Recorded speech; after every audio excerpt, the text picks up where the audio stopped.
बहुत बहुत स्वागत है आपका मेरे YouTube channel aim of success study point में। फ्रेंड, जैसा कि आप जानते हैं कि जो हमारा सेशन चल रहा है NCERT EBS, जिसमें क्लास 3rd और 4th की बुक से हमने सिलेबस पहले ही कंप्लीट कर लिया और यहाँ पे हम चैप्टर वाइज डिस्कस कर रहे हैं क्लास 5th की बुक से, जिसमें चैप्टर 12 तक हमने कंप्लीट कर लिया है पिछली वीडियो में। आज जो हम डिस्कस करेंगे वो चैप्टर 13 है। फ्रेंड, यहाँ पे हर चैप्टर को डिस्कस करना इसका सिर्फ एक ही उद्देश्य है, क्योंकि NCERT से हर चैप्टर से कोई ना कोई क्वेश्चन पूछा गया है पिछली परीक्षाओं में। तो हमारा यही उद्देश्य है कि आप हर पॉइंट को पढ़ लें अच्छे से, ताकि आपको ऐसा ना लगे कि हमारा कुछ छूट गया है। कंप्लीट आप NCERT जो EVS है कंप्लीट कर लें, क्योंकि 15 मार्क्स के जो क्वेश्चन आते हैं आपको उसमें पूरे मार्क्स मिल सकें। तो इसलिए हम हर चैप्टर को ले रहे हैं, हर चैप्टर से इम्पोर्टेंट पॉइंट को डिस्कस कर रहे हैं। तो चलिए डिस्कस करते हैं आज का चैप्टर 13, बसेरा ऊंचाई पे। यहाँ पे एक कहानी एक व्यक्ति से, जो मुंबई से इसने यात्रा शुरू की थी, बाइक से चला था, राजू नाम के व्यक्ति। तो वो दिल्ली घूमते हुए, अलग अलग जगह से घूमते हुए लेह लद्दाख जम्मू कश्मीर पहुँचता है। तो वो वहाँ पे जाता है, तो वहाँ की जो चीज़ें देखता है उनके बारे में बताता है। तो वो एक कहानी है। चलिए डिस्कस करते हैं पॉइंट वाइज। मुंबई से दिल्ली 1400 किलोमीटर है। इस तरह से दूरी से भी रिलेटेड क्वेश्चन पूछ लेते हैं कि भाई मुंबई से जो दिल्ली है उसकी दूरी कितनी है, तो 1400 किलोमीटर है। लेह ठंडा रेगिस्तान है, लद्दाख में बहुत ही कम बारिश होती है। जो लेह का रेगिस्तान है सबसे ठंडा रेगिस्तान कहा जाता है, क्योंकि यहाँ का जो टेम्परेचर है वो माइनस में रहता है, और लद्दाख में बारिश बहुत ही कम होती है। नेक्स्ट है, लद्दाख में स्वागत को जूले कहा जाता है। ऐसे मेहमान आते हैं तो कहते हैं आपका स्वागत है या वेलकम है, तो वहाँ पे जूले शब्द का यूज किया जाता है स्वागत की जगह पे। नेक्स्ट है, लद्दाख के घर। वो जिस घर में ठहरा उसने वहाँ पे घरों को देखा कि लद्दाख में किस तरह के घर होते हैं, तो उसकी विशेषता बता रहा है। देखते हैं, पत्थर को काट कर बनाए जाते हैं और अंदर से मिट्टी और चूना, यहाँ पे चीनी नहीं होगी सॉरी, चूना से पुताई की जाती है। मिट्टी और चूना से पुताई की जाती है। जो लद्दाख के घर होते हैं वो पत्थर को काट कर बनाए जाते हैं, अंदर से मिट्टी और चूना से उसकी पुताई की जाती है। ये जो मकान है वो 2 मंजिला मकान होते हैं। नीचे के मकान में कोई खिड़की नहीं होती है, वहाँ जानवर रहते हैं, और ऊपर के मकान में लोग रहते हैं। जो लद्दाख में मकान होते हैं वो 2 मंजिला मकान होते हैं। तो जो नीचे का मकान होता है वहाँ पे क्या रहते हैं, जानवर रहते हैं, और ऊपर के मकान में लोग रहते हैं। और सर्दी में क्या होता है कि सर्दी में जो नीचे का जो मकान है, तो जो लोग हैं वो सर्दी में जानवरों के साथ इसी नीचे वाले मकान में रहते हैं। और खिड़की क्यों नहीं होती है, क्योंकि वहाँ पे जो टेम्परेचर है माइनस में है, ठंडा बहुत होता है, इसलिए वहाँ खिड़की नहीं होती हैं। और वो ठंड में जानवरों के साथ रहना इसलिए पसंद करते हैं, क्योंकि जानवर और जब जहाँ वहाँ पे ज़्यादा लोग होते हैं तो थोड़ा गर्माहट रहती है। इसलिए ये जो वहाँ के लोग हैं तो ठंड में वो नीचे के मकान में रहते हैं, और गर्मियों में ऊपर के मकान में रहते हैं। जब टेम्परेचर नॉर्मल होता है तो वो ऊपर के मकान में रहते हैं।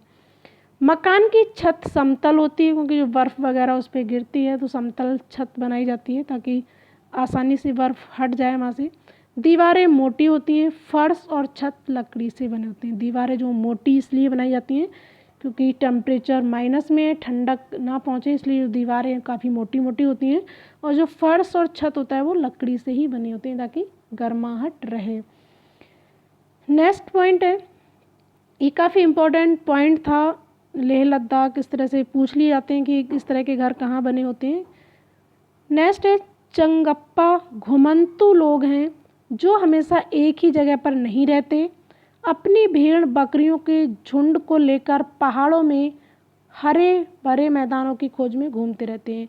चंगप्पा एक जाति है जो जम्मू कश्मीर में पाई जाती है, और ये घुमंतू लोग हैं। इनका एक कोई प्रॉपर एक रैन बसेरा नहीं है कि एक ही जगह पे ये रहें, ये घूमते रहते हैं अपनी भेड़ बकरियों को लेके, झुंड में ये घूमते हैं और ऊपर पहाड़ों पे जाते रहते हैं। हरे भरे जहाँ पे पहाड़ हरियाली हो वहाँ पे ये रहना पसंद करते हैं, पहाड़ों पे ही रहते हैं, और ज़्यादा ऊंचाई पे रहना पसंद करते हैं, क्योंकि इनकी जो भेड़ बकरियाँ हैं वो अलग किस्म की होती हैं, उनसे ऊन मिलती है, और भेड़ बकरियों के बाल ठंडी जगह पे ही ज़्यादा सॉफ्ट और अच्छे होते हैं, इसलिए ये ठंडी जगह पे रहना ज़्यादा पसंद करते हैं। तो ये घूमते घूमते पहाड़ों की ऊंचाई पर जाते रहते हैं अपनी भेड़ बकरियों को झुंड में लेके।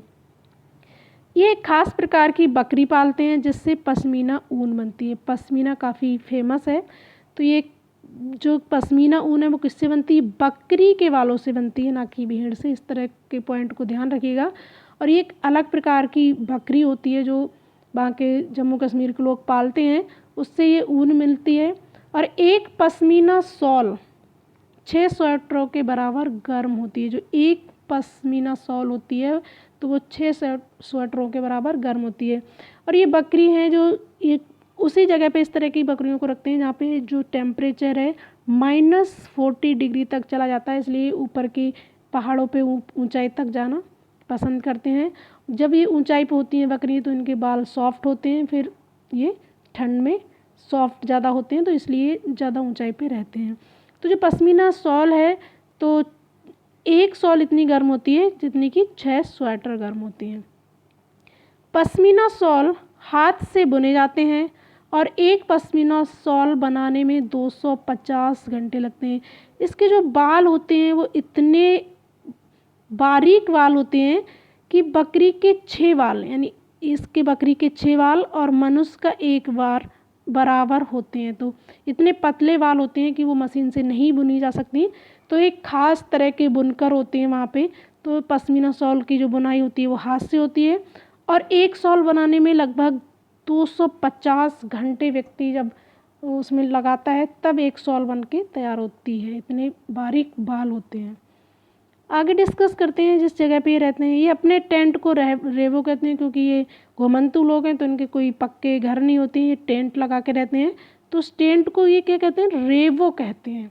और इनका डिज़ाइन 1000 साल से भी पुराना है। ये रेवो का जो डिज़ाइन है वो 1000 साल से भी पुराना है, वो उस तरह से ही लगाते हुए चले आ रहे हैं। रेवों के बीचों बीच एक खुला छेद था। उसने जो राजू था वो व्यक्ति वहाँ पे रुका तो उसने देखा वहाँ पे कि वो रेवो था जो उनका टेंट था, वहाँ पे एक बीचों बीच में छेद था। तो उसने पूछा भाई ये छेद किस लिए है? तो छेद इसलिए था क्योंकि वो खाना वाना बनाए उसके अंदर तो धुआं जो है वो बाहर निकलता रहे, इसलिए उसके बीच में एक छेद होता है।